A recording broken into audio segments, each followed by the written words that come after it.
আসসালামু আলাইকুম ওয়া রাহমাতুল্লাহি ওয়া বারাকাতুহু। ইন্নাল হামদুলিল্লাহ নাহমাদুহু ওয়া নুসাল্লি আলা রাসূলিহিল কারীম, আম্মা বা'দ। আউযু বিল্লাহি মিনাশ শাইতানির রাজীম। বিসমিল্লাহির রাহমানির রাহিম। রব্বি ইশরাহ লি সাদরি ওয়া ইয়াসসির লি আমরি ওয়াহলুল উকদাতাম মিন লিসানি ইয়াফকাহু কওলি।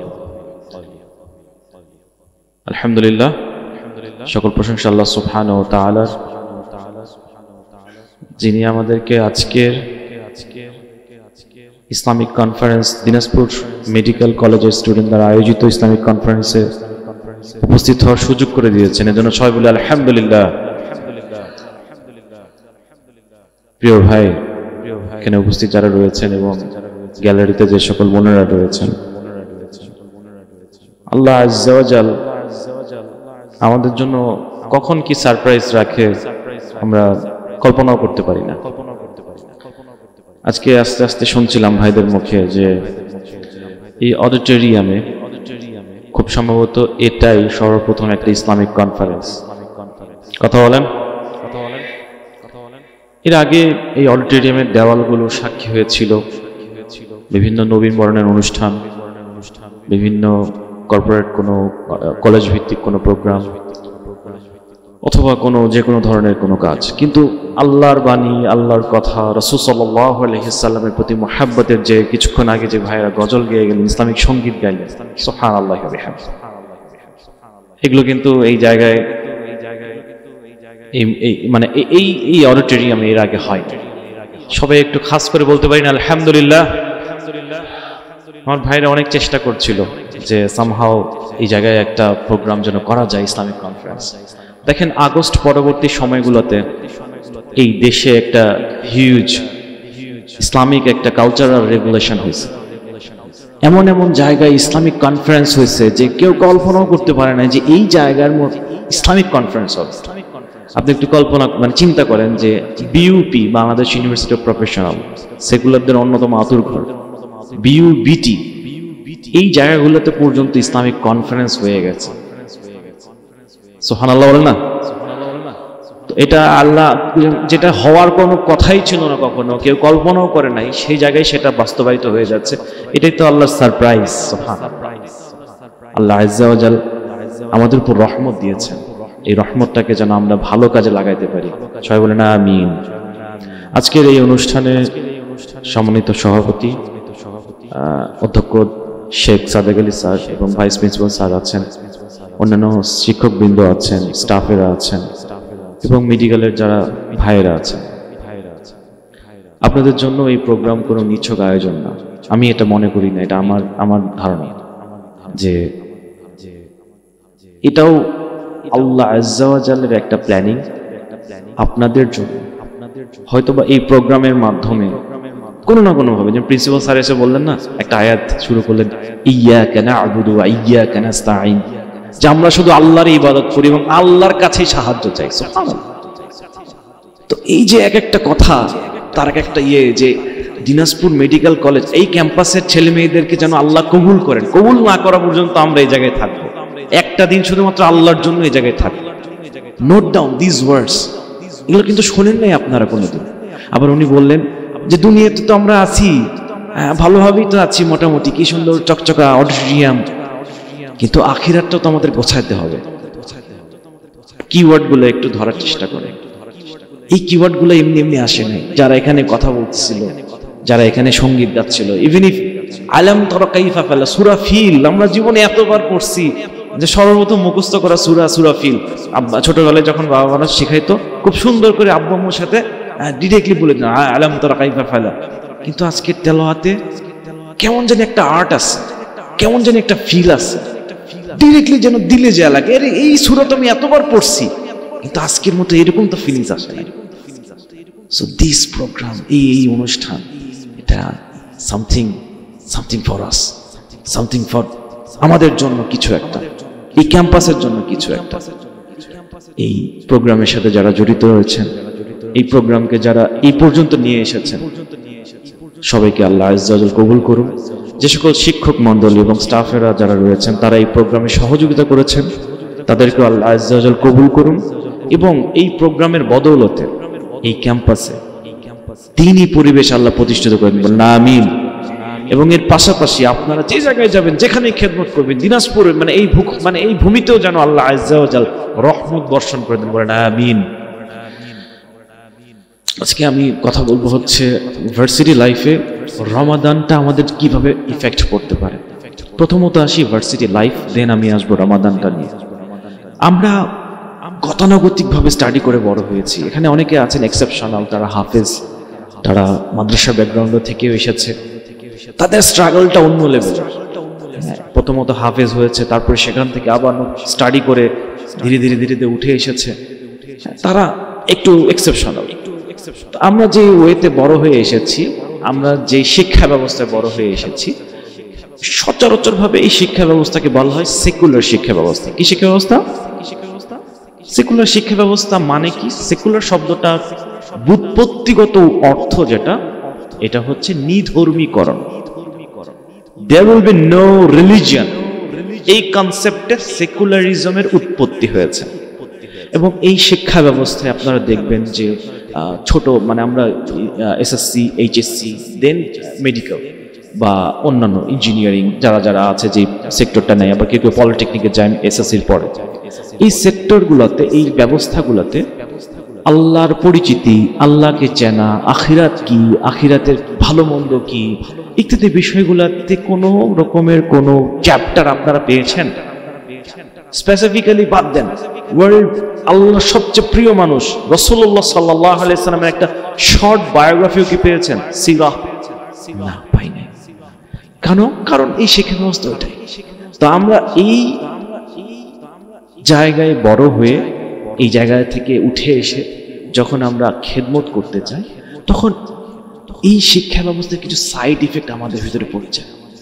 কিরকম সাইড ইফেক্ট ভাই?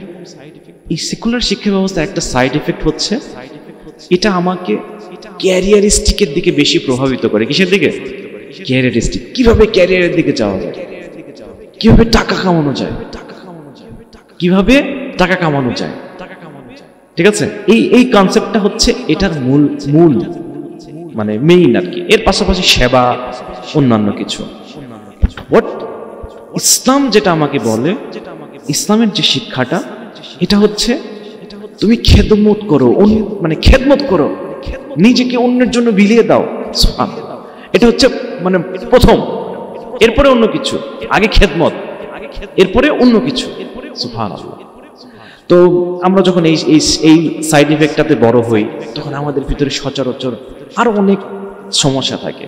যেরকম আমরা জীবনে যখন কোনো সমস্যা ফেস করি আমাদের চলার পর, আমি কিন্তু গতানুগতিক কোন আলেম নই আর কি। আমি জেনারেল থেকে উঠে আসা, এবং তারপরে বিগত 4 বছর যাবত অ্যাক্টিভিজম করছি, আপনাদের সাথে কথা বলছি।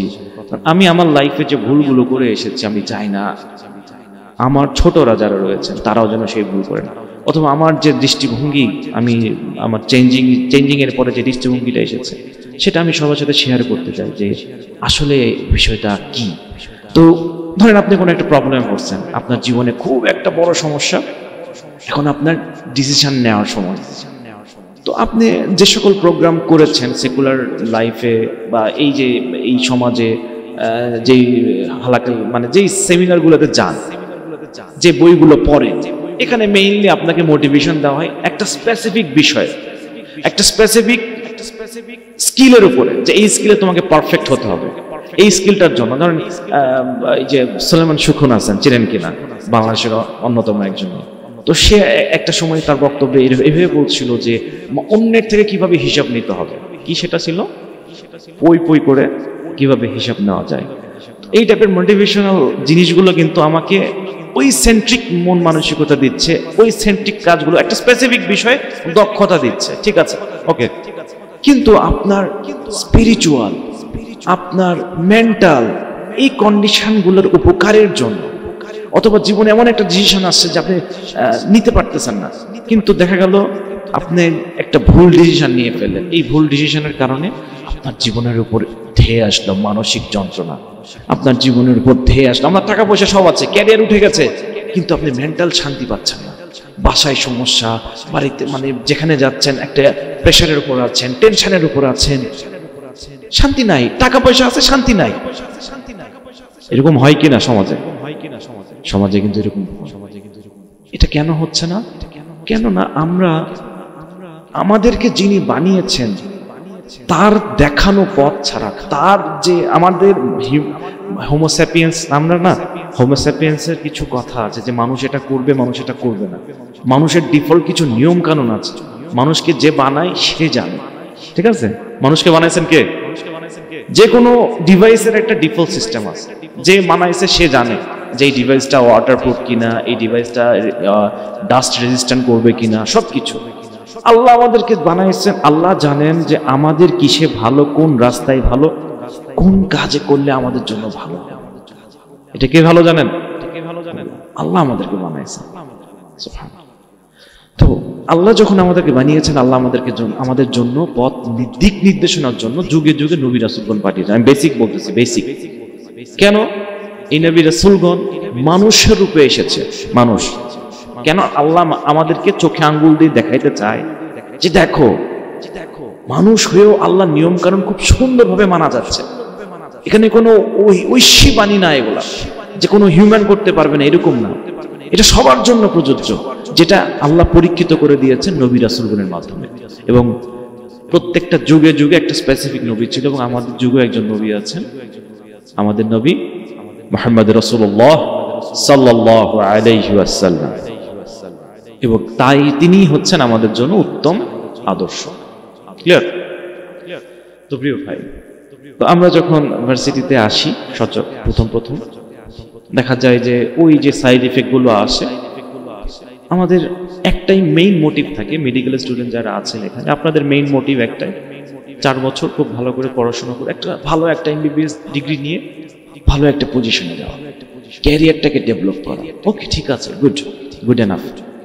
কিন্তু আপনি আপনার এই চলার পথে এমন কিছু ব্যাড হ্যাবিটসে আসক্ত হয়ে যাচ্ছেন, এমন কিছু বদ অভ্যাসে আসক্ত হয়ে যাচ্ছেন, যেটা কিনা আপনার পড়াশোনা থেকে অনেকগুলো সময় কেটে কাট করে দিচ্ছে।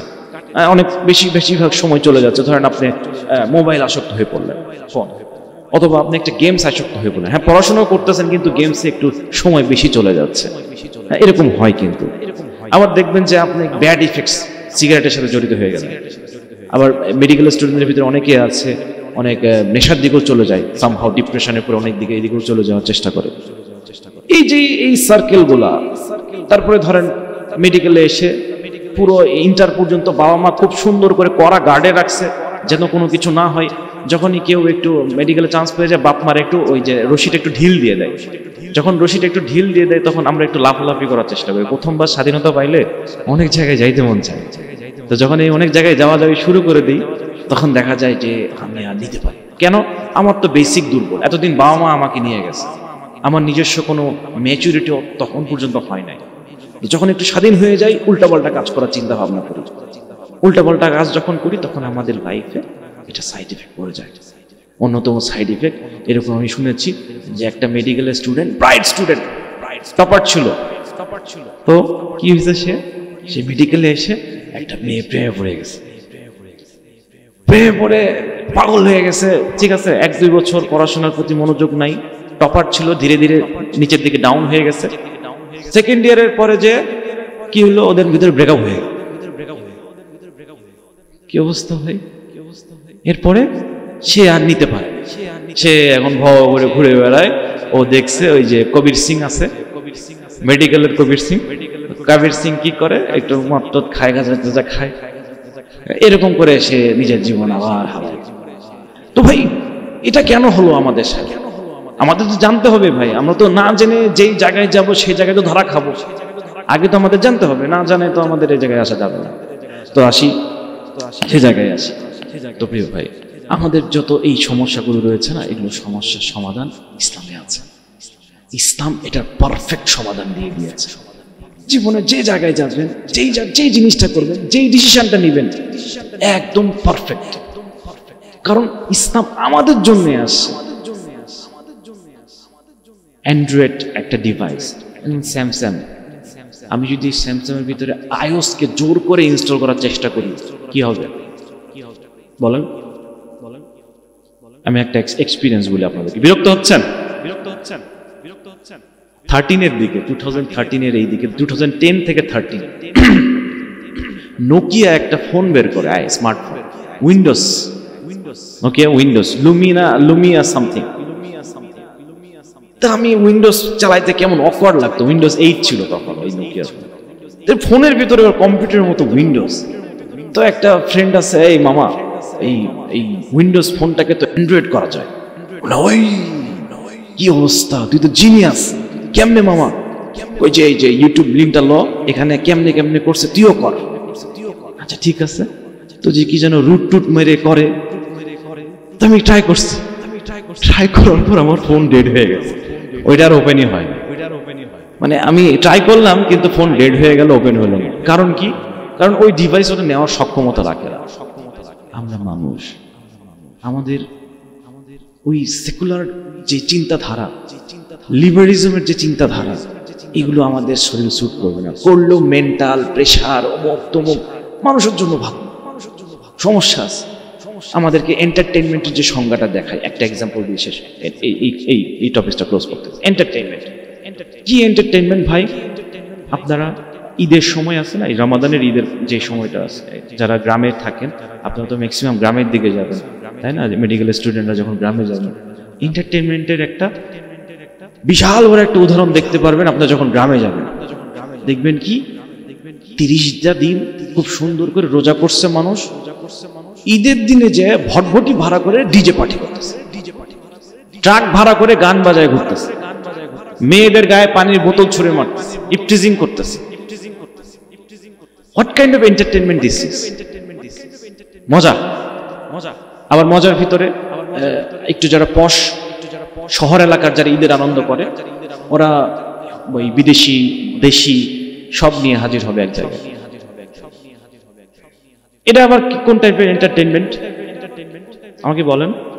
আচ্ছা ঠিক আছে, এই এন্টারটেইনমেন্ট যদি তারা করে, এতে তাদের রিস্ক আছে, শরীরের ক্ষতি আছে। আপনারা তো ডাক্তার, আপনারা ভালো বলছেন। অ্যালকোহল কিভাবে একটা শরীরকে ক্ষতি করে, সিগারেট কিভাবে হার্টকে নষ্ট করে। 600-এরও বেশি রাসায়নিক পদার্থ থাকে সিগারেটের একটা পাফের ভিতরে, এবং যার ভিতরে 100 রাসায়নিক পদার্থ আমাদের শরীরের জন্য ক্ষতিকারক। ঘ্রাণ শক্তি নষ্ট হয়ে যায়, জিহ্বার যে টেস্ট করার যে ক্ষমতা সেগুলো নষ্ট হয়ে যায়, এগুলো গ্রন্থিগুলো নষ্ট হয়ে যায়। তো যেই এন্টারটেইনমেন্টের সংজ্ঞা আমাদেরকে এই লিবারিজম ওয়ার্ল্ড দিয়েছে, যে সেকুলারিজম ওয়ার্ল্ড আমাদেরকে দিয়েছে, আমাদের শরীরের জন্য ফিট না, আমাদের জন্যই ভালো না। তাহলে আমরা এটা থেকে তো এতটুকু এনাফ বুঝতে পারছি যে অ্যাটলিস্ট এইটা আমার জন্য ভালো না। আমি এখানে কিছুক্ষণ বসেছিলাম, 15 মিনিটের মতো, আপনাদের যে কোরআন তেলাওয়াত, আল্লাহ সুবহানাল্লাহ বিহামদি। আরেকটা জলজান্ত এক্সাম্পল দেই। আপনারা গান শুনছেন, অনেকে বিভিন্ন সময় বিভিন্ন গান শুনছেন। গানের ভিতরে একটা থিওরি আছে, সেই থিওরিটা হচ্ছে পুরাতন গানের থেকে নতুন গান শুনতে বেশি ভালো লাগে। কথা বলেন? কারণ একটা গান একটা শরীরের ভিতরে ডোপামিন তৈরি করে। You know that dopamine, happy hormone, যেটা শরীরের ভিতরে আমাদের ভালো লাগা তৈরি করে, ভালো অনুভূতি জাগায়। তো যখন কেউ পুরাতন গান শোনে, কিছুদিন শোনার পরে আর ভালো লাগে না কি শুনতেছে, যখন তার কাছে নতুন একটা কোনো কিছু আসে, ওই গানটা তখন তার ভালো লাগে। এবং তার ওই গান থেকে ভালো লাগার অন্যতম কারণ হচ্ছে ওখান থেকে বেশি ডোপামিন রিলিজ হচ্ছে, তার ভালো লাগা বেশি আসতেছে। এবং যখন গ্রামের কোনো ভ্যানওয়ালা মোবাইলে ওইগুলা গান বাজায়, মানে খ্যাত কি শোনে এগুলা, তাই না? এটা শুনে শুনে ইয়ে হয়ে গেছে, পুরান ব্যাকডেটেড। আল্লাহর আয়াত কোরআন কখনো ব্যাকডেটেড হয় না। সুবহানাল্লাহ বলেন। সেই ছোট্টবেলা থেকে 3 বছর বয়স থেকে শিখে এসেছি, 4 বছর বয়স থেকে শিখে এসেছি আলহামদুলিল্লাহি রাব্বিল আলামিন আর রহমানির রহিম মালিকি ইয়াউমিদ্দিন ইয়্যাকা না'বুদু ওয়া ইয়্যাকা নাস্তাঈন ইহদিনাস সিরাতাল মুস্তাকিম সিরাতাল লাযীনা আন'আমতা আলাইহিম গায়রিল মাগদুবি আলাইহিম ওয়ালাদ দাল্লিন। এখন পর্যন্ত দিলে লাগে কিনা, মানে একঘেয়েমি আসছে? এই যে মুরব্বীরা আছেন 50-60 বছর, স্যারেরা আছেন 40+, একঘেয়েমি লাগছে স্যার সূরা ফাতিহা পড়তে কখনো? সুবহানাল্লাহ, এটা তো মিরাকল। যে গান কি হয়েছে, যে এই মনুষ্য সৃষ্টি একটা জিনিস যেটা আমার শরীরের ভিতরে ডোপামিনকে ইমব্যালেন্স করে দেয়, সেই জায়গায় আল কোরআন আমাকে, আমি সবসময় মুখের ভিতরে নিয়ে মুখের ফেনা তুলে দিচ্ছি, আমার বিরক্ত আসতেছে না। আল্লাহ, এটাই তো আল্লাহর রহমত, এটাই তো আল্লাহর সুবহানাল্লাহ।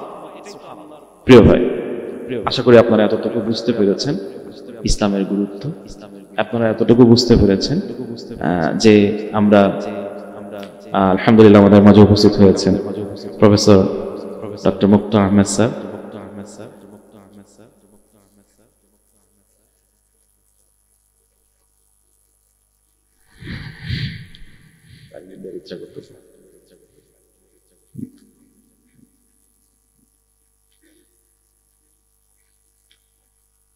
ঠিক আছে, তো আমরা যে জায়গায় ছিলাম, আমি বেশি খুব সময় নিব না, আমার হাতে সময়ও বেশি নাই। সেটা হচ্ছে যে এখন আশা করি বুঝতে পেরেছেন নাও রমাদান এটা আমাদেরকে কিভাবে হেল্প করবে আমার ভার্সিটি লাইফে। প্রথমত আসেন, আমার কোনো একটা ব্যাড হ্যাবিটস আছে। 30 দিন আল্লাহ আজ্জা ওয়া জাল আমাদেরকে রমাদানের যে ইয়েগুলো দিয়েছেন 30 ডেজ, এই 30 দিন মানুষ যদি তার বিহেভিয়ারকে, একটা পরীক্ষা দেখা গেছে যে 26 দিন বা 24 দিন এরকম টানা যদি মানুষ কোনো কিছু রেগুলারলি করে, রেগুলারলি তার কাজের ভিতরে রাখে, এটা তার অভ্যাসে পরিণত হয়ে যায়। সেগুলার একটা কথা বলে, মানুষ হচ্ছে অভ্যাসের দাস। কিসের দাস? অভ্যাসের দাস। রেগুলার সে করতে করতে ওটা তার অভ্যাসে চলে আসে, তখন ওটা তার ক্যারেক্টারের ভিতরে চলে আসে। তো রমাদানের ভিতরে এই রমাদানটাকে যদি আমরা মানে এটা এভাবেই এই জন্যই সাজানো হয়েছে যে এই সময়টাতে মানুষের মন সবচেয়ে নরম থাকে, শয়তানকে শিকলবদ্ধ করা হয় যাতে করে কোনো ওয়াসওয়াসা না দেয়, কোনো কুচিন্তা না দেয়, মানুষ ঠান্ডা মস্তিষ্কে যেন তার এই লাইফটাকে গোছাতে পারে, তার এলোমেলো জীবনটাকে গোছাইতে পারে। পারবে তো? পারবে। কিভাবে পারবে? প্রথমত দেখেন, আপনার কোনো একটা ব্যাড হ্যাবিটস যেটা আপনার সময়কে নষ্ট করতেছে, যেটা আপনার পড়াশোনার ভিতরে ক্ষতি করতেছে, অন্যদিকে নিয়ে যাচ্ছে। এই রমাদান ইজ দ্য হাই টাইম। এই রমাদানটাকে, ওই সমস্যাগুলোকে আইডেন্টিফাই করে প্রথম যে কাজটা করতে হবে সেটা হচ্ছে নিয়াত। কি ভাই? নিয়াত। এই টার্মটা হচ্ছে দিলের সাথে, অন্তরের সাথে। আমি মনে মনে নিয়াত করলাম যে আল্লাহ, রমাদানের 30টা দিন আমি ওই খারাপ কাজটা আর করবো না। রমাদানের 30টা দিন ওই বাজে জিনিসটা আর খাবো না। রমাদানের এই 30টা দিন আমি পড়াশোনার শিডিউলটা সাজাবো সুন্দর করে। রমাদানের এই 30টা দিন প্রতিদিন একটু করে হলেও কোরআন একটু শিখবো। যারা পারি না তারা শিখবো, যারা পারি তারা এক পাতা হলেও বা একটু করে হলেও কোরআন তেলাওয়াত করবে। ঠিক আছে? এই সময়টাকে এইভাবে নিয়ত করে নে অন্তরের ভিতরে, যে এই সময়টা আমি চেঞ্জ করবো নিজেকে। ক্লিয়ার? নাও এখন এর পরবর্তী স্টেপ কি? এর পরবর্তী স্টেপ হচ্ছে ডাইভিং করা। এই ডাইভিং আমরা কিভাবে করব? দেখেন, এখানে অনেকে আছি যারা হয়তো চেষ্টা করি, এখানে যারাই আছি আমাদের দিলের ভিতরে ইসলামের প্রতি একটা সফট কর্নার আছে। আর কিছু হোক না হোক, আমি হয়তো পরিপূর্ণ আনতে পারতেছি না, পূর্ণতা আনতে পারতেছি, কিন্তু আল্লাহকে মানি, রাসূল সাল্লাল্লাহু আলাইহি সাল্লামকে মানি। দিলের ভিতরে আল্লাহর জন্য আমার একটা প্যার আছে, রাসূলের জন্য একটা ভালোবাসা আছে, আছে না? আলহামদুলিল্লাহ। এখন এই ভালোবাসা যারা নিয়ে আছে তাদের জন্য একটা প্লেলিস্ট আমি সাজেস্ট করতে চাই, দিল নরম করার জন্য। রাতের বেলা যখন আপনি একটু ফ্রি, লেজার টাইম, আপনার সবকিছু চিন্তা মুক্ত, ওই লেজার টাইমটাতে আপনি এই প্লেলিস্টটা দেখতে পারেন, আপনার দিলটা নরম করবে। যেটা হচ্ছে বাসিরা মিডিয়ার 10টা এপিসোড, সেটা হচ্ছে জীবন মৃত্যু সিরিজ। ইউটিউবে সার্চ দেবেন বাসিরা মিডিয়া জীবন মৃত্যু সিরিজ। এই সিরিজটা আপনার দিলের ভিতরে একটা ব্যাপক পরিবর্তন নিয়ে আসবে। আল্লাহি এটা আখিরাতকে নিয়ে আপনার জন্য বানানো হয়েছে, স্পেশালি আপনার জন্য জীবন মৃত্যু সিরিজ। এবং এটা আপনি একটু দেখবেন এই রমাদানের শুরুতে, যদি পারেন এখন থেকে প্রস্তুতি নেন। হাতে সময় বেশি নেই, 5 দিন আর সময় আছে রমাদানের। তারপরে এই রমাদানে রাসূলুল্লাহ সাল্লাল্লাহু আলাইহি ওয়াসাল্লামের সিরাতটা এই 30 দিনে যতটুকু হোক শেষ করা যায়, যতটুকু হোক। এটা শেষ করার অন্যতম একটা মাধ্যম আছে, সেটা হচ্ছে যে আপনি যদি চান বই পড়তে পারেন, ছোট্ট কিছু সিরাতের বই দিয়ে শুরু করতে পারেন। ছোট্ট একটা সিরাতের বই হচ্ছে উসওয়াতুল হাসানা, একটা ছোট বই রাসূল সাল্লাল্লাহু আলাইহি সাল্লামকে নিয়ে। আমার নবী মুহাম্মদ জাকারিয়া মাসুদ ভাইয়ের বই, সিরাতের ছোট ছোট বই, বেশি বড় না, প্রাঞ্জল ভাষায়, কঠিন ভাষা না, প্রাঞ্জল ভাষায় পড়লে মনে হবে ও আচ্ছা এটা আমাদেরই ভাষা, জেনারেল লাইনদেরই ভাষা। পড়ে মজা পাবেন এবং বিষয়গুলো আপনার দিলে হিট করবে ইনশাআল্লাহ। আর যদি মনে করেন যে বই পড়তে পছন্দ হচ্ছে না, অডিও লেকচার সিরিজ আছে রেইনড্রপস মিডিয়ার আমার নবী মুহাম্মদ, রেইনড্রপস মিডিয়ার সিরা, এটা একটু সার্চ দিবেন, রেইনড্রপস মিডিয়ার সিরা, ইউটিউবে লেকচার সিরিজ ৭০টা এপিসোড, ৫৫ মিনিট থেকে ১ ঘন্টা সর্বোচ্চ। কয়েকটা এপিসোড দেখে ফেলবেন, দেখবেন যে রমাদানে শুনতে মানে বেশি বেশি ভালো লাগবে আপনার। এটা আপনার দিলের ভিতরে একটা সফট কর্নার নিয়ে আসবে। সিরাতটা কেন পড়তে বলা হয় জানেন? কারণ ইসলাম আসার আগে এই ওয়ার্ল্ড কেমন ছিল, ইসলাম আসার পরে কি অবস্থা হয়েছে, ইসলাম যখন এই ওয়ার্ল্ডে কে মানে পুরোপুরি হয়ে গেছে, তখন ওয়ার্ল্ডের কি অবস্থা, পরিপূর্ণ একদম। ইসলাম কেন আসছে, কি উদ্দেশ্যে আছে, রাসূল সাল্লাল্লাহু আলাইহি সাল্লাম কখন, কোরআনের আয়াতগুলো কোন উদ্দেশ্যে, কোন আয়াতটা নাজিল হয়েছে, ইত্যাদি যত ডিটেইলস গুলো রয়েছে সব এই সিরার ভিতরে আছে। একদম সত্য, আমাদের হাতে মোবাইল, যে কোনো ভাবে আমরা সিরাতটা দেখতে পারি। ইউটিউব থেকে হাবিজাবি ভিডিও না দেখে এই সময়টাতে আমরা সিরাতটা পড়বো বা দেখবো বা শুনবো। করবেন তো ইনশাআল্লাহ? নিয়ত করে নেন, আল্লাহ আজ্জা ওয়া জাল্লা এখানে বারাকাত দিবেন। তৃতীয়ত, কোরআনটা মশক করা। যারা কোরআন পড়বেন, কোরআনকে পড়তে চান, পারেন আর কি, তারা কিছু সময় কোরআনকে মশক করবেন। যারা পারেন না এই সময়টা, লজ্জার কোনো কিছু নাই। এই রমাদান আমাদেরকে লজ্জা দেয় না, আমাদেরকে শেখায় ভালো করে। যারা পারেন না, এখানে ভাই মেডিকেল মানে দিনাজপুর মেডিকেলে কত রোজা পর্যন্ত ক্লাস হবে? 20 অ্যাটলিস্ট।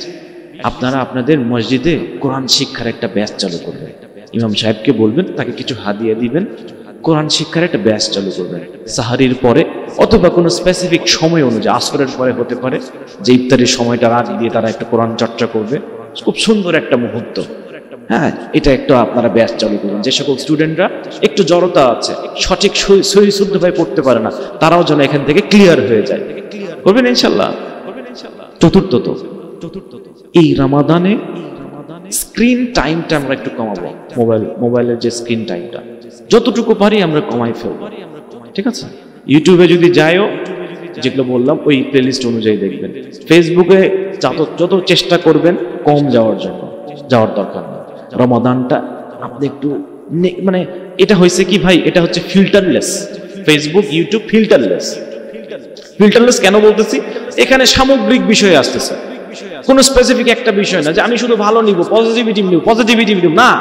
ওরা বলে একটু পজিটিভ নাও, একটু নেগেটিভ নাও, একটু এন্টারটেনমেন্ট নাও, একটু এই নাও।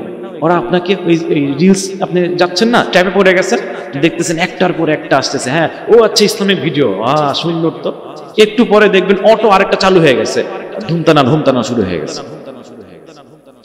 এটা ফিল্টার নাই। তো যেগুলো জিনিসে ফিল্টার নাই, আমাদের ভিতরে নেগেটিভ ইম্প্যাক্ট গুলো বেশি বাড়বে। যখন আমাদের ভিতরে নেগেটিভ ইম্প্যাক্ট গুলো আসে, শয়তান ওখান থেকে আমাদেরকে পথভ্রষ্ট করার একটা রাস্তা খুঁজে পায়। কারণ ওই যে নেগেটিভিটি বাড়লো, নেগেটিভিটি হচ্ছে শয়তানের আসার রাস্তা। তো এই জন্য স্ক্রিন টাইমটা আমরা যথাযথ কমানোর চেষ্টা করব। পঞ্চমত, আমাদের যত ব্যাড হ্যাবিটস গুলো রয়েছে, ব্যাড হ্যাবিটস, যত ধরনের ব্যাড হ্যাবিটস, এই ব্যাড হ্যাবিটস গুলা নিয়ত করে যে আমি আর এর ধারে কাছেও যাব। ধরেন কারো আসক্তি সিগারেটে, কারো আসক্তি পর্নোগ্রাফি, কারো আসক্তি হস্তমৈথুন থেকে, আদার্স যত, এগুলো তো মেডিকেলের ভাষায় এগুলো আমাদের শরীরের জন্য সুইটেবল, কিন্তু কি এটা এদেরকে বলে ব্যাড হ্যাবিটস, ঠিক আছে, বদ অভ্যাস, যেগুলো কিন্তু ছাড়ার একটা মুখ্যম সময় হচ্ছে রমাদান। একদম নিয়ত না, ধারে কাছেও যাব না, ধারে কাছেও যাব না, আশেপাশেও যাব না। এই নিয়তটা নিয়ে যখন শুরু করবেন, রমাদানের শুরুটা করবেন, দেখবেন যে আল্লাহ কেমন জানি দিলের ভিতরে একটা পয়দা করে দিচ্ছে, একটা সাহস সঞ্চার করে দিচ্ছে, ঠিক আছে? করবেন ইনশাআল্লাহ। আল্লাহ আজ্জা ওয়া জাল্লা এই রমাদানে আমাদেরকে পরিবর্তিত হওয়ার তৌফিক দান করবেন, আমিন। প্রিয় ভাই, লাস্ট আর 5 থেকে 10 মিনিট সময় আছে আমার হাতে। এই সময়টাতে আমি জাস্ট আপনাদেরকে কিছু কথা বলে শেষ করে দিতে চাই। সেটা হচ্ছে ইসলাম কি শুধু নিজে আমল করার জন্য আমাদেরকে আল্লাহ দিয়েছেন? ইসলামকে নিজে নামাজ পড়ো, নিজে রোজা রাখো, নিজে ভালো থাকো, নিজের ইবাদতের ভিতরে থাকো, enough, that is enough. Anyone? কেন ইসলাম কিসের জন্য আসে? এই সমাজে ইনসাফ প্রতিষ্ঠার জন্য। যদি এক বাক্যে বলি, এই সমাজে ইনসাফ প্রতিষ্ঠার জন্য, এই সমাজ থেকে অশ্লীলতা দূর করে দেওয়ার জন্য, এই সমাজ থেকে অপরাধকে দূর করে দেওয়ার জন্য, যাতে এই সমাজের মানুষেরা ভালোভাবে তাদের লাইফটাকে লিড করতে পারে।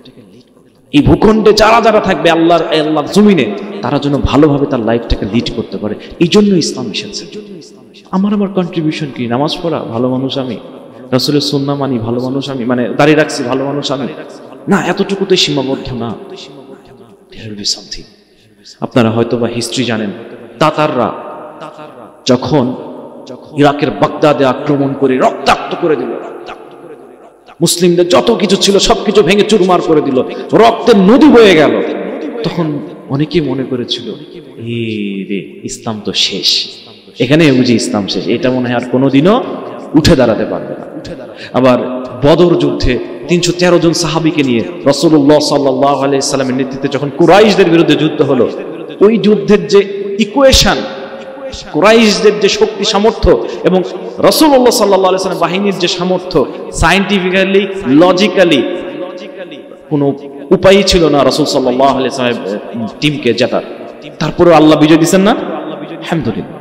তো ইসলাম তার আপন গতিতে এগিয়ে যাবে। আল্লাহ ইসলামকে নিয়ে গেছে। তাতাররা যখন শেষ করে দিল, ওই তাতারিদের ভিতর থেকেই আল্লাহ ইসলামকে আবার বুলন্দ করে দিয়েছেন। সুবহানাল্লাহ বলেন সবাই।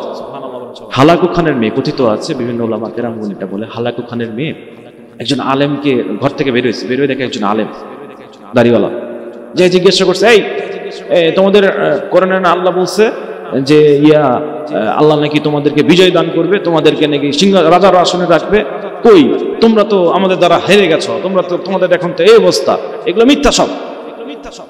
তখন ওই আলেম বলেছিলেন আর কি, যে ভেড়ার পালের সাথে কুকুরেরাও থাকে, মালিকই ছেড়ে দেয় কুকুরদেরকে।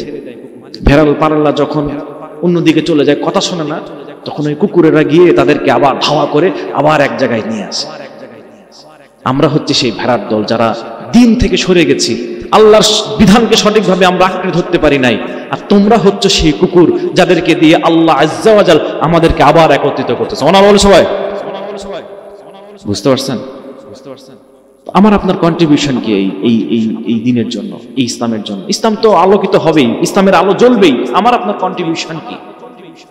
আমার আপনার কন্ট্রিবিউশন ততটুকু যে এই পথে আমি আপনি কতটুকু ইফোর্ট দিচ্ছি, কতটুকু কাজ করতেছি। কিরকম ভাই, কতটুকু আমার কাজ? দেখেন এই যে প্রোগ্রামে আপনারা কোনো একটা ব্যাচের স্টুডেন্ট নিয়ত করছেন যে আমাদের এই প্রোগ্রামে একটা ইসলামিক কনফারেন্স যেন হয়, নিয়ত করছেন এবং সেটা নিয়ে তোড়জোড় শুরু করে দিয়েছেন। আলহামদুলিল্লাহ, এটা আপনার ইফোর্ট। স্যারের কাছে গেছেন, সেই স্যার আপনাকে পারমিশন দিল, অধ্যক্ষ স্যার আপনাদের জন্য একটা ব্যবস্থা করে দিল যে আচ্ছা, এখানে তো কোনোদিন কিছু হয় নাই, ছাত্ররা একটা শখ করছে, আল্লাহর সন্তুষ্টির জন্য আমিও একটা দিয়ে দিলাম একটা ইফোর্ট। এই যে ছোট্ট ছোট্ট ইনিশিয়েটিভ, ছোট্ট ছোট্ট কাজ, ছোট্ট ছোট্ট, খুবই ছোট্ট, ক্ষুদ্র, কিন্তু কিয়ামতের দিনে গিয়ে আপনারা এগুলো বড় করে বলতে পারবেন কিনা যে আমি এই কাজটা করে এসেছি আল্লাহ আপনার জন্য? বলা যাবে? এটা হচ্ছে ইফোর্ট। এটা কি ইফোর্ট? যে ছোট কাজ, দিনের জন্য ছোট কাজ। তো আপনারা যারা মেডিকেলে আছেন, আপনাদের তো আরো অনেক সুযোগ, আপনাদের কাছে লোকজন আসবে আরো। হ্যাঁ, আপনারা রোগী দেখবেন, রোগীর কাছে যাবেন, তাদেরকে ওইভাবেই সেবা করবেন, তাদেরকে দু একটা কথা বলবেন, আল্লাহর ইবাদত করতে বলবেন, দাওয়া মুডে থাকবেন সবসময়। দেখবেন যে এই দাওয়া মুডের কাজগুলো আপনার জন্য কতটা ইফেক্ট হবে। রাসূলুল্লাহ সাল্লাল্লাহু আলাইহি ওয়াসাল্লাম থেকে শুরু করে যত নবীগণ ছিলেন, প্রত্যেকের নবীওয়ালা কাজ হচ্ছে দ্বীনের দাওয়াত দেওয়া, আল্লাহর দ্বীনের দাওয়াত দেওয়া। ক্লিয়ার? এটা নবীওয়ালা কাজ।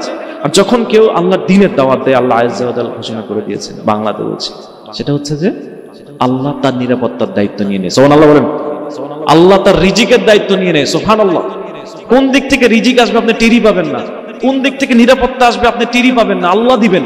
কারণ আপনি আল্লাহর দ্বীনের কাজ করেন, আল্লাহর দ্বীনের কাজ করেন। তো প্রিয় ভাই, সবসময় আপনারা এরকম কাজগুলো করবেন। ক্যাম্পাসে, ভার্সিটি, এই ক্যাম্পাসেও দ্বীনি অ্যাক্টিভিজম জারি রাখবেন। এই ইসলামিক কনফারেন্স নট এনাফ, বাৎসরিক একটা অনুষ্ঠান নট এনাফ। প্রতি মাসিক আপনারা হালাকা করবেন, ত্রৈমাসিক একটা আয়োজন করবেন, খাওয়া দাওয়ার আয়োজন করবেন, সবাই মিলে একসাথে খাবেন। একজন উলামাকে রাখবেন এই দিনাজপুরের আশেপাশের, তারা একটা ইসলাহি বয়ান করবে, দরকার আছে ভাই। দিলের খোরাক আছে না, দিল পরিষ্কারের একটা বিষয় আছে না। এই অডিটোরিয়ামকে এমনি এত সুন্দর, প্রত্যেকটা মাসের একটা স্পেসিফিক দিনে এটা পরিষ্কার করা লাগে, এই অনুষ্ঠানের পরেও পরিষ্কার করতে হয়, তাহলে না পরিষ্কার পরিচ্ছন্ন থাকবে। আমাদের কল্প এরকম পরিষ্কার পরিচ্ছন্ন করতে হয়। তার মধ্যে এই কল্পকে পরিষ্কার রাখার অন্যতম একটা উপায় হচ্ছে এইরকম হালাকা, এরকম সেমিনার।